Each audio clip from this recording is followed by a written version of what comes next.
দয়ার নবী বললেন, সাহাবী রে, এই কবর যেগুলা কবর দেওয়া আছে, কবরে যারা মানুষ শুইতা আছে, এই কবর গলার মধ্যে একটাই এমনই লোক আছে যেই লোকটাকে কবরে শাস্তি হয়, আর একটা কবরে এমনই লোক আছে তাকেও কিন্তু শাস্তি হয়। অর্থাৎ দুটা কবর এমন আছে, দুজনকে কবরে শাস্তি হয়, কবরে আযাব হয়। আর আমরা মানুষ এবং জিন কবরের আযাব কিন্তু জানতে পারি না। কবরে আযাব যে হয়, কবরের আযাবটা শোনার আমাদেরকে আল্লাহ ক্ষমতা দান করেননি। কিন্তু যারা জানোয়ার, যেগুলা পোক পাখালি, এরা কিন্তু কবরের আযাব শুনতে পায়, এরা জানতে পারে। হে আমার সাহাবী, শোনো রে, আমি যদি আল্লাহ রাব্বুল আলামিনের দরবারে দোয়া করি, আমি যদি আল্লাহ রাব্বুল আলামিনকে বলি, আল্লাহ তুমি আমার সাহাবায়ে কেরামকে আল্লাহ যে কবরে আযাব হয় আমারটা তুমি শুনিয়ে দাও, আযাবটা কিভাবে হয় আল্লাহ তুমি শুনিয়ে দাও। কিন্তু নবী বলছেন, আমি যদি আল্লাহকে বলি, হয়তো আল্লাহ রাব্বুল আমিন তোমাদেরকে শুনিয়ে দিবে, কিন্তু আমি দোয়া করব না। কেন করব না? এরকম ভাবে কবরে আযাব হয়। তোমরা যদি একবার কবরের আযাব যদি শুনে নাও, তাহলে তোমরা এমন ভাবে ডরাবে, তোমরা এমন ভাবে ভয় করবে, ভয়ের কারণে, ডরার কারণে তোমরা মুর্দাকে জমিনে আর দফন করবে না, মুর্দাকে তোমরা কবরে দফনই করবে না। এই জন্য আমি শোনাবো না। এবার নবীজি বলছেন, সাহাবীরে, এই দুটা লোককে যে কবরে আযাব হয়, তোমরা কি জানো কোন গুনার কারণে কবরে আযাবটা হয়? সাহাবায়ে কেরাম বলছেন, হুজুর জানি না, একটু আপনি বলে দেন আমাদেরকে।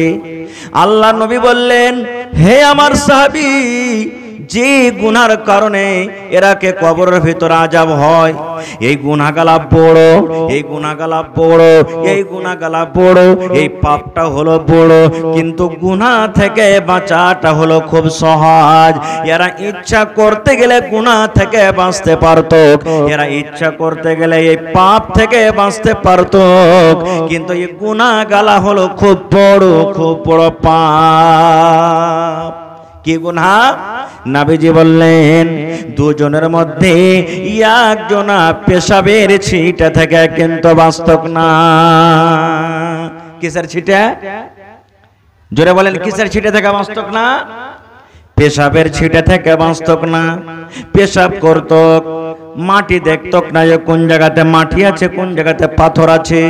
যেমনই পেশাব করলো, পেশাব ছিটে ছিটে ছিটে ছিটে ছিটে নিজের পায়ে পড়ত, নিজের জামাতে পড়ত, লুঙ্গিতে পড়ত, পায়জামাতে ভরত। পেশাবের ছিটে থেকে বাঁচত না। আর দুই নম্বর গুনারে সাহাবী, যে দুজনের মধ্যে একজন কিন্তু চুগলখোর ছিল, একজন চুগলখোর ছিল। মাওলানার মান সম্মান দেখত না, একটা নামাজীর মান সম্মান দেখত না, একটা ভালো মানুষের মান সম্মান দেখত না, একটা ডাক্তারের মান সম্মান দেখত না, একটা হাজী সাহেবের মান সম্মান দেখত না, একটা মাস্টারের মান সম্মান দেখত না। যা মুখে এলো তার কিন্তু ইজ্জতের মার্ডার করে দিত, ইজ্জতের জানাজা বের করে দিত। তাহলে এক নম্বর হলো পেশাব থেকে বাঁচত না, অর্থাৎ পেশাব করত তো পেশাবের ছিটা থেকে বাঁচত না। আর দুই নম্বর পাপ, দুই নম্বর গুনাহ, এক অপরের সেই কিন্তু গীবত করত, চুগলখড়ি করত। নারে তাকবীর। এবার আপনাকে প্রশ্ন করি, ভাইরে, পেশাবের ছিটে থেকে যদি না বাঁচার কারণে যদি কবরে আযাব হয়, তাহলে নওজওয়ান যুবক, আপনি পেশাব নিয়ে পানি নেন না, তো অবস্থা কি হবে? আছে না নাই ভাই? যুবকেরা পেশাব করছে, পানি লেইনে, এমনি পেশাব করে দিলে। নবী বলেছেন, তুমি পানি লাও, পানি না নিতে পারলে ঢাল আছে, ঢাল ইস্তেমাল করো, সুখা ঢাল লাও, সুখা ইট লাও, কিন্তু কয়লা লিয়েন না। পেশাব করতে বসলে কয়লা নিতে হবে না, গোবর নিতে হবে না, হাড্ডি নিতে হবে না। কেন? নবী বলেছেন যে কয়লা, গোবর, হাড্ডি হলো তোমারকে ভাই জিন যা আছে, জিন এরকে হলো খোরাক। এবার বলেন যে আপনি আমি যদি পেশাব করতে পানি না পাই, তখন ঢাল ইস্তেমাল করতে হবে। আর আমি আপনি যে নিজের মনে পেশাব করছি, আর ওখানে ঢাল দূরের কথা, পানিও লিনে ঢালও লিনে, অবস্থা কি হইতে পারে? দুই নম্বর, চায়ের দোকানে বসে বসে, গলিতে বসে বসে, বাজারে চকে বসে বসে এক অপরের সব সময়তে আমরা যে গীবত করি। হবে ওই মৌলবীটা যে ছিল, এরকম ওরকম, এই তো শুরু হইলো। ওই লোকটা তো ভালো, খুবই 5 লাখ টাকা হজ করেছে, কিন্তু ওর 1 টাকা চুরুস আছে না, সব হারাম খেয়ে হজ করে যাবে, ওর কি হজ আল্লাহর কাছে কবুল হবে? এই যে শুরু হইলো। 4 দোকানে বসে গেছি, বড় বড় করে দাড়ি তো থিয়েছে, ভালো কথা, ওর থেকে কিন্তু ভালো আছে, নমাজ খানটাই পড়ি না কিন্তু ওর থেকে ভালো আছে। এই যে শুরু হয়ে গেল। একটা খুব সুন্দর মজার হাদিস শোনাচ্ছি। আহা, আল্লাহর রাসূল একদিন বসে আছেন, আর আল্লাহর নবীর পাঞ্জরে আল্লাহর নবীর স্ত্রী মা আয়েশা রাদিয়াল্লাহু তাআলা আনহা বসে আছেন, আর নবীজির আর একটা স্ত্রী সাফিয়া রাদিয়াল্লাহু তাআলা আনহা নবীর কাছে কিন্তু চলে আসছেন কোনো দরকারে। নবীজির 11টা বিবি ছিলেন, 11টা। আমি আপনাকে আল্লাহ তাবারক ওয়া তাআলা 4টার ইজাজত দিয়েছেন, 4টে। নবীর জন্য এটা খাস ছিল, 4টা আমাকে আপনাকে একসাথে স্ত্রী বানিয়ে রাখতে পারবেন আপনি। কিন্তু এখনকার মানুষ যদি খালি সুবহানাল্লাহ 1টা থেকে 2টা 3টা হয়ে যায়, তাহলে কিন্তু ওকে আজেবাজে কথা বলবে। জি না, আল্লাহর কোরআন বলছেন যে তুমি 4টা পর্যন্ত বিয়ে করতে পারো, কিন্তু ইনসাফ বরাবর করে করতে হবে। এক চোখে সুরমা, এক চোখে কাজল দাও, একটাকে ভালো দিছো ইজ্জত সম্মান আদর করছো, আর একটাকে করো না। রাসূল বলছেন তাহলে তুমি একটাই বিয়ে করো, তোমার লেগে 2টা 3টার দরকার নাই, না হলে কিয়ামতের দিন ঘাড় খানটা কুজা হয়ে যাবে, আর আল্লাহর সামনে যাবে। আল্লাহ বলবেন, কিয়ামতের দিন লোকেরা বলবে, দেখ আর 2টা 3টা স্ত্রী ছিল, একটাকে খুব ভালো ভালো মিষ্টি খাওয়ালছে, ভালো ভালো কাপড় দিয়েছে, তেল কাজল দিয়েছে, ঠোঁট পালিশ দিয়েছে, নখ পালিশ দিয়েছে, সব দিয়েছে, আর একটাকে ভালো করে দেয়নি, তাহলে আবার ঘাড় খানটা টেঁড়া হয়ে গেছে। হাদিসের কথা।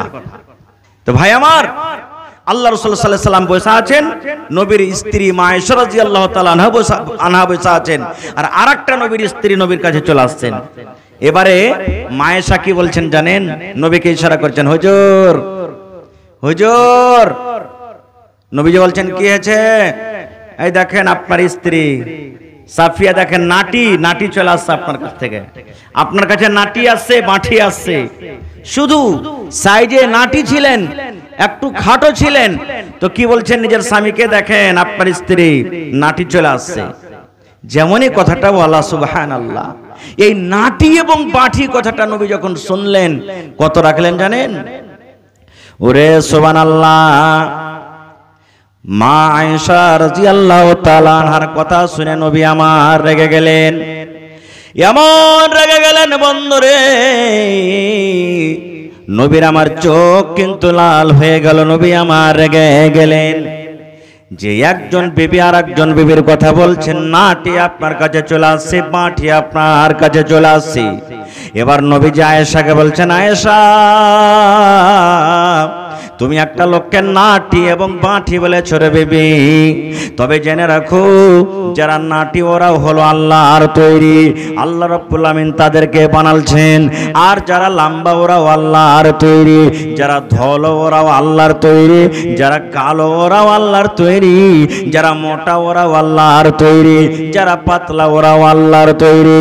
আয়েশা, এই নাটা এবং পাঠা কথাটা এমন খারাপ, আল্লাহ রাব্বুল আমিন এই কথাটাকে এমন খারাপ মনে করেন, আল্লাহ রাব্বুল আমিন এই কথাটাকে এমন খারাপ মনে করেন।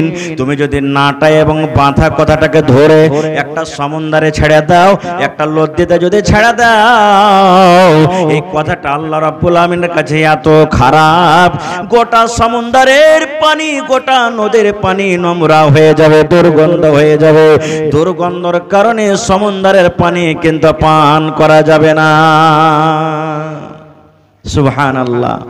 রাসূল বলছেন, আয়েশা তোমার এই কথাটাকে ধরে, নাটা বাঁধা কথাটাকে ধরে যদি সমুদ্রে ছেড়ে দেওয়া হয়, গোটা সমুদ্রের পানি খারাপ হয়ে যাবে, এমন খারাপ হবে যে পানিটা পান করা যাবে না। এত খারাপ কথাটা। এবার বলেন, শুধু নাটা এবং বাঁধা কথাটা যদি এত খারাপ হয়, তাহলে এক অপরের রাত দিন যে আমরা ইজ্জতের মার্ডার করছি, তাহলে অবস্থাটা কিয়ামতের দিন কি হবে? কোনো মা খালা যদি কালো হয় আর কোনো মা খালা যদি ধলো হয়, তো কথাতে কথাতে যদি যায় ঝগড়া হয়, পাড়া পড়শিতে ঝগড়া হয়, কি কইবে? কালোনি, কলটি, কানে খোসানি, মুনি খোসানি, ঢেলা বাহানি, এইরকম ভাবে কত যে গাল দিবার কইবে, তো সেটা আল্লাহ জানছে। এ কাইলা মাগি, এ মেপ করে টাইনে এরকম ভাবে গাল দিবে। কত মা খালা এমন আছে নিজের শাশুড়ির আয়েব বয়ান করবে, 4 জন 5 জন মা খালা বসে যাবে একসাথে, নিজের শাশুড়ির আয়েব বয়ান করবে। আর কইও না বাবু, হ্যাঁ আমার শাশুড়ি খুবই খাইসালনি বাবু রে। এখন তো আল্লাহর রহমতে বাড়িতে বাড়িতে লেটরিং হয়েছে। আগে 5 জন 10 জন করে চলেই তো মা খালারা পায়খানা করতে, আর পায়খানা করতে গিয়ে নিজের স্বামীর কথা বলতো, দেওয়ারের কথা বলতো, বেটার কথা বলতো, শাশুড়ির কথা বলতো। ঝাড়া কি ফিরবে, পেট খোলা সকারে বাড়িতে আসতো না। তাই কই বলছেন 5-7 বিবি মিলা পায়খানাতে গিয়া, 5-7 বিবি মিলা পায়খানাতে গিয়া, পাশাপাশি বসে তারা মজলিসে করিয়া, তারপর কহি যাই আপনার কাহিনী, কি বুবু রান্না করলে বলো দেখে শুনি। কেউ বলে ডাল খাটা কলা মুলোই উল, আর কেউ বলে ডাল খাটা ভেজেছে পটল। এই যে দেখেন আল্লাহ রসুলের জামানাতে, ওরে সুবহানাল্লাহ, আল্লাহর নবীর জামানাতে নবীজি আমার ঈদের কিংবা বকরিদের নামাজ পড়ার জন্য গিয়েছিলেন। ঈদের নামাজ আপনারা কোথায় পড়ছেন? এটা ঈদগাহ তাও নাকি? মাশাআল্লাহ, দেখেন এটা হলো মসজিদের ফিল্ড, এটা হলো ঈদগাহের ফিল্ড, এটা হলো মাদ্রাসার ফিল্ড। কত নসিব আপনারা জি, সুবহানাল্লাহ। এখানে নামাজিরা আসবে, এখানে কোরআন পড়নেওয়ালারাও আসবে, সুবহানাল্লাহ। কত আপনারা খুশনসিব। আল্লাহ রাসূলের জামানাতে নবীজি ঈদের কিংবা বকরিদের নামাজ পড়ার জন্য ঈদগাহে গেছেন। নামাজে ঈদ বকরিতে আগে খুতবা না আগে নামাজ? জোরে বলেন। ঈদ বকরিতে আগে নামাজ না আগে খুতবা? জোরে কইবেন না। আগে নামাজ হয় না আগে খুতবা হয়? মাশাআল্লাহ, আগে নামাজ পরে, আর জুমাতে আগে পরে নামাজ। আল্লাহ রাসূলের জামানাতে ম্যাক ছিল না। আজকে যেমন জালসা করেছেন, মা খালারা ওখানে বসে আছেন, ওয়াজ শুনছেন, আপনারা এখানে শুনছেন। মুখে ওয়াজ করতেন নবীজি, আর আপনারা জানছেন যে ম্যাক আর মুখেতে পার্থক্য আছে। পিছন দিকে মহিলারা কাতার লাগিয়ে বসে আছেন নামাজ টামাজ পড়ে, আর আগের দিকে পুরুষের কাতার, পুরুষের দল। মহিলারাও নামাজ পড়তে যেতেন। আপনারা মহিলারাকে কোনটা নামাজের জায়গা দিচ্ছেন? ঈদ বকরিদের? মাশাআল্লাহ মাশাআল্লাহ, যাক কত সুন্নাতের প্রতি আপনারা আমল করছেন। আল্লাহুস সামাদ, ভালো খুশির খবর এটা। এবারে নবীজি বেলালকে বলছেন, বেলাল আমার আওয়াজ কিন্তু মহিলাদের কাছে পৌঁছে না, উঠো চলো ওখানে একটু কিছু বলবো ওরাকে যে। এবার নবীজি বেলালকে সাথে নিলেন, আর নিয়ে হাঁটতে হাঁটতে কাতারকে চিরে চিরে, সাফ লাইনকে চিরে চিরে চিরে চলে গেলেন। যাওয়ার পর নবীজি স্পেশাল মহিলাদেরকে ঈদের দিন কিংবা বকরিদের দিন ওয়াজ করেছেন। কি ওয়াজ জানেন? ইয়া মাশারান নিসাই তাসাদ্দাকনা ফাইন্নী উরিতুকুন্না আকসারাহা লিন্নার।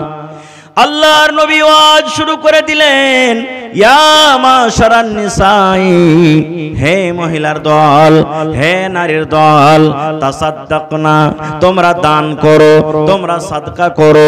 নবী বলেছেন মহিলারে তোমরা দান করো, তোমরা সাদকা করো। তোমরা দান করো কেন? তোমরা দান করো। আল্লাহ রাব্বুল আলামিন যেই দিন আমাকে মেরাজ করান, যেই দিন আমি 7 আকাশকে পার করে সিদরাতুল মুনতাহাকে পার করে আল্লাহ রাব্বুল আলামিনের সাথে কথা বলতে আমি গেছিলাম, সেই দিন আল্লাহ রাব্বুল আলামিন আমাকে বললেন, হে নবী তুমি জান্নাতটা একবার দেখে এসো, আমি কেমন করে জান্নাত তৈরি করেছি। নবী বললেন, আমি জান্নাত ঘুরে ঘুরে ঘুরে ঘুরে দেখলাম, আমি জান্নাতের ভিতরে আমি গেলাম, জান্নাত দেখা হলো। আল্লাহ বললেন, নবী গো একবার তোমার উম্মতের জন্য যারা পাপ করবে, গুনাহ করবে, ওই গুনাহগার উম্মতের জন্য তুমি একবার জাহান্নামটা তুমি দেখে এসো। এবার নবী বললেন, আমি জাহান্নামে নজর করলাম। জাহান্নামের দিকে আমি যখন নজর করলাম, ওরে সুবহানাল্লাহ, জাহান্নামের ভিতরে আমি দেখলাম শুধু মহিলা আর মহিলা, নারী আর নারী। আমি যেদিকে তাকাই ওদিকে শুধু মহিলারা জাহান্নামে পড়ে আছে, আমি যেদিকে দেখি ওদিকে আমি দেখছি শুধু মহিলারা জাহান্নামের আগুনে পড়ে আছে। মহিলারা বলছে, আল্লাহ বাঁচাও, মা মরে গেলাম, মা মরে গেলাম, মা মরে গেলাম, আর জাহান্নাম সহ্য হয় না। নবী বললেন, মহিলারে তোমাদেরকে আমি জাহান্নামের আগুনে বেছে বেছে করে আমি পড়তে দেখলাম, মহিলারে তোমাদেরকে জাহান্নামের আগুনে আমি জ্বলতে দেখলাম। তাই তোমরা দান করো, তোমরা সাদকা করো, তোমরা খায়রাত করো। দান করতে গেলে হয়তো আল্লাহ রাব্বুল আমিন তোমাদেরকে জাহান্নামের আগুন থেকে বাঁচিয়ে নেবে। এই কথাটা যখন শোনা হলো যে মহিলা দান করো, তোমাদেরকে জাহান্নামের আগুনে বেশি পড়তে দেখলাম, মহিলারা নবীকে প্রশ্ন করে দিলেন, ওয়াবে মা ইয়া রাসূলুল্লাহ, আল্লাহ নবী গো, আপনি তো বললেন মহিলা তোমরা দান করো, তোমরা সাদকা করো, তোমরা খায়রাত করো, আমি তোমাদেরকে জাহান্নামের আগুনে দেখলাম, দয়ার নবীকে একটু আপনি দয়া করে বলেন মহিলারা কোন গুনার কারণে জাহান্নামে বেশি, দুনিয়াতে কোন এমন তারা পাপ করে, গুনাহ করে, যে গুনার কারণে, পাপের কারণে আপনি জাহান্নামের আগুনে দেখেছেন, একটু দয়া করে বলেন মহিলারা কোন এমন পাপ করে, মহিলারা কোন এমন গুনাহ করে যে গুনাহকে আল্লাহ রাব্বুল আমিন নারাজ হয়ে মহিলারাকে জাহান্নামে দেয়। নবী বললেন মহিলা মাত্র তোমরা দুটা গুনার কারণে তোমরা জাহান্নামে যাও, এই দুটা গুনাহ তোমরা জীবনে বেশি বেশি করে করো, তোমাদের দ্বারাতে দুটা করে গুনাহ বেশি হয়ে যায়, এই দুটা গুনার কারণে আমি তোমাদেরকে জাহান্নামের আগুনে দেখলাম। কয়টা গুনাহ ভাই? জোরে বলেন কয়টা গুনাহ? এ মায়েরা গলারা দেখেন মাত্র দুটা গুনাহ। নবী বললেন দুটা করে গুনাহ তোমরা বেশি করে করো, এই দুটা গুনার কারণে আমি তোমাদেরকে জাহান্নামের আগুনে দেখলাম। কি কি গুনাহ রে ভাই শুনেন, আল্লাহ রাসূল বলেছেন তুকসুরুনাল লানা, মা খালারা বেশি বেশি করে লানতান করে, এক নম্বর গুনাহ লানতান করে। মায়েরা খালারা কথাতে কথাতে ছেলে পিলাকে গাল দেয়, ছেলেরা যদি ভুল করে গাল দেয়, এরে খালে ভরা বেটা খালে ভরা, এরে কুকুরের বেটা কুকুর, এরে সোরের বেটা সোর, এরে গোলামের বেটা গোলাম, এরে লিসি লাগার বেটা লিসি লাগা, বলেন এরকম ভাবে গাল দেয় কি দেয় না? গাল দেয়। আহা, জালসা শুনছে, বাড়ি যাবে, বাড়ি যেতে যেতে মেঘে হয়তো কিছু বাহিরে আছে, ধান টান ভিজা গেল, কোন দিক থেকে মেঘ এলো, ধান ভিজা গেল, ভুট্টা ভিজা গেল, লিপাটি লাগা মেঘ, ইয়ার দিন মেঘ ঘন্টা হয়নি, আই দুটা ধান গালা মেলে দিয়েছে, তো সবটি ধান ভুট্টাকে ভিজিয়ে দিলে। এই যে দেখেন লিসি লাগা লিপাটি লাগা মেঘ।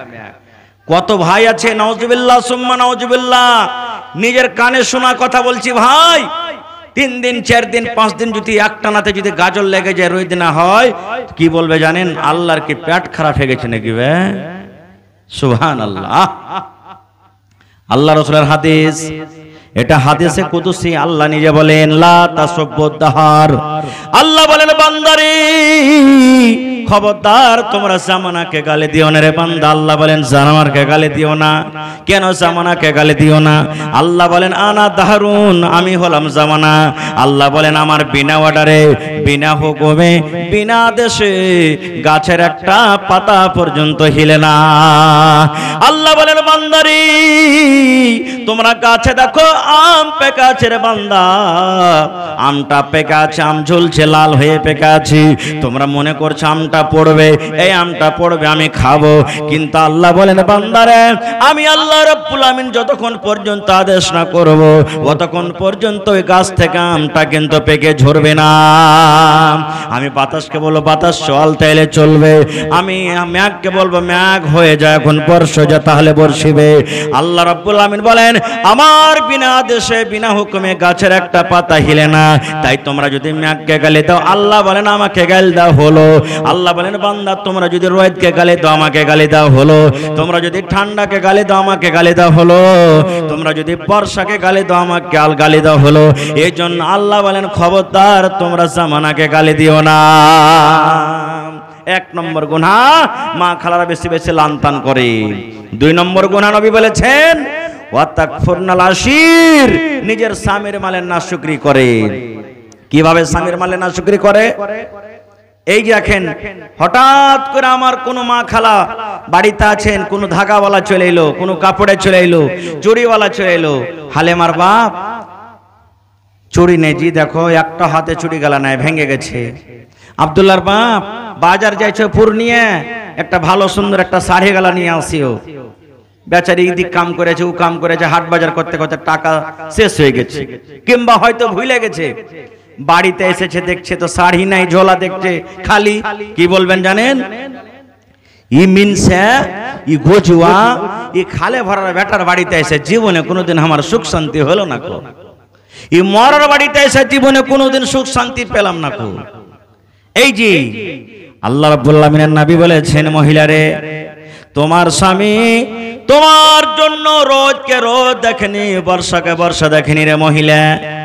তোমার স্বামী ঠান্ডাকে ঠান্ডা দেখেনি, তোমার জন্য মাঠে সারাদিন কাম কাজ করেছে, দোকান তোমার জন্য দোকানদারি করেছি, তোমার জন্য চাকরি করেছি, কিন্তু একদিন কমে যাওয়ার কারণে, একদিন না পাওয়ার কারণে, একদিন কমে যাওয়ার কারণে তুমি আগেকার সমস্ত নিয়ামত গুলিকে ভুলে গেলে রে মহিলা। এই জন্য আল্লাহ রাব্বুল আমিন নবী বলেছেন, তোমার এই কথাতে, তোমার এই ভাষাতে আল্লাহ রাব্বুল আমিন নারাজ হয়ে যান, আর নারাজের কারণে আমি তোমাদেরকে জাহান্নামের আগুন আমি দেখলাম। তাই তোমরা দান করো, দান করতে গেলে আল্লাহ তোমাদের হয়তো এই গুনাহকে মাফ করে দিবেন। এদিকে ঘোরাও, ঠিক আছে, মনে ঘুরিয়ে দাও। এবারে কি দান করবে? হাদিসে উঠে এসেছে কি দান করেছে মহিলারা। আজকে জালসা শুনতে এসেছেন, টাকা নিয়ে এসেছেন, টাকা দান করব, কিন্তু নবী বলছেন ঈদগাহের মাঠে, ঈদগাহে কয়টা লোক টাকা নিয়ে যায়? নামাজ পড়িতে যেত 5 টাকা 10 টাকা করে। নবী বলছেন বেলাল তলিয়া বিছাও, তলিয়া বিছিয়ে দাও হলো। এবার মহিলারা দান করতে শুরু করে দিলেন, সুবহানাল্লাহ। হযরত বেলাল বলেন, মহিলারা দান শুরু করে দিলে, কে গলা থেকে গলার হার খুলে দিয়ে দিলেন, কে হাত থেকে আংটি খুলে দিয়ে দিলেন, কে পা থেকে পায়েল খুলে দিয়ে দিলেন, কে নাক থেকে নাকমণি খুলে দিয়ে দিলেন, কে কান থেকে কালের বালি খুলে দিয়ে দিলেন, কে গলা থেকে হার আর পান খুলে দিয়ে দিলেন। যা গহনাগাটি ছিল খুলে খুলে খুলে আল্লাহর নবীর সামনে তারা দান করে দিলেন। নারে তাকবীর! আল্লাহর নবী দিনার নবী গো, নবী ছিলেন দিনের দিওয়ানা। আল্লাহর নবী দিনার নবী গো, নবী ছিলেন দিনের দিওয়ানা। দেখে নবীর মুজিজা ভাগবতী মা খাদিজা, সইপে দিলেন জীবন আর জৈবন। দেখে নবীর মুজিজা ভাগবতী মা খাদিজা, সইপে দিলেন জীবন আর জৈবন। আল্লাহর নবী দিনার নবী গো, নবী ছিলেন দিনের দিওয়ানা। ভাই আমার, একটার মজাদার হাদিস আপনাদের সামনে বলবো, তারপর আমি বিচারের দিকে আমি ঘুরে চলে আসবো। আল্লাহর নবীর কয়জন মেয়ে ছিলেন বলতে পারবেন আপনারা? আল্লাহ রাসূলের কয়জন মেয়ে ছিলেন? এই আমার হাতের দিকে দেখেন, 4 জন মেয়ে। একটার নাম হলো ফাতেমা রাদিয়াল্লাহু তাআলা আনহা, এটা সব থেকে ছোট। একটা বেটির নাম হলো উম্মে কুলসুম রাদিয়াল্লাহু তাআলা আনহা। একটা বেটির নাম হলো রুকাইয়া রাদিয়াল্লাহু তাআলা আনহা। একটা বেটির নাম হলো যায়েনাব রাদিয়াল্লাহু তাআলা আনহা। কত সুন্দর সুন্দর নাম। আর আমাদের বেটির নাম কি জানেন? কার নাম রিঙ্কি, কার নাম পিঙ্কি, কার নাম টগরি, কার নাম ঝাইটনি, কার নাম কুড়হানি। এই নাম দেখেন, ভালো নাম থবেন। নবীজির 4 জন বেটি। এখন যদি কোনো ভাইয়ের যদি লাগাতার বেটি হয়ে চলে যায় বাড়িতে, পুরুষটা ওকে গাল দিবে, পাড়া পড়োশিও গাল দিবে, যা জেঠানিও গাল দিবে, কথাতে কথাতে কত রকম কথা তাকে বলবে, কত ভাষা দিবে। কিন্তু না, বেটি আল্লাহ রাব্বুল আলামিনের পক্ষ থেকে হয়, আল্লাহই দেন। বেটা যাকে দেয় তা আল্লাহ রাব্বুল আলামিনের আদেশে হয়। আল্লাহ যাকে চাহেন বেটা বেটি দুটাই দেয়, আর আল্লাহ রাব্বুল আলামিন যাকে ইচ্ছা করেন তাকে বাঁঝ করে রাখে, একটা ছেলে পেলে আল্লাহ দেয় না। এটা আল্লাহর আদেশে, আল্লাহর কোরআন বলছেন, আল্লাহ নিজে বলছেন। নবীজির 4 জন মেয়ের মধ্যে নবীজির 1 জন মেয়ে শুধু বেঁচে ছিলেন, নবীজির মৃত্যুর পর মারা গেছিলেন। বাকি 3 জন মেয়ে নবীজির বেঁচে থাকা কালে দুনিয়া ছেড়ে চলে গেছিলেন।